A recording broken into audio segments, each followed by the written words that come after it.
মতাদর্শ একটা, সেটা হলো ইসলাম।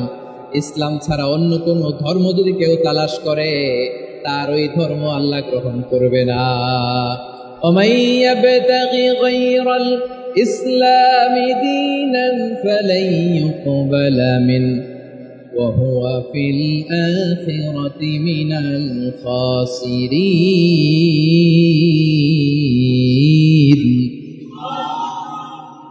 Whoever seek anything except Islam, that won't be accepted from him, and he will be loser in the day of judgment. কিয়ামতের দিন ইসলাম ছাড়া কেউ যদি অন্য কোনো ধর্ম তালাশ করেছে দুনিয়াতে, তার এই মতাদর্শ গ্রহণ করা হবে না, and he will be loser. সে হবে লুজার, ক্ষতিগ্রস্ত, হাই হাই কোম্পানির ম্যানেজার। ওর আমও শেষ, সালাও শেষ। আওয়াজ করে বলেন ঠিক কি না? এজন্য ইসলাম পেয়ে আমরা খুশি না বেজার? প্রত্যেক নামাজ শেষে আমরা আল্লাহরে বলি, আল্লাহ রাদিতু বিল্লাহি রাব্বা ওয়া বিল ইসলামি দীনা ওয়া বি মুহাম্মাদিন নাবিয়ান ওয়া রাসূলা। ও আল্লাহ, তোমারে রব হিসেবে পেয়ে আমরা খুশি। ও আল্লাহ, ইসলামকে ধর্ম হিসেবে পেয়ে আমরা খুশি। বিশ্বনবীকে আমাদের রাসূল পেয়ে আমরা খুশি। ঠিক কিনা বলেন?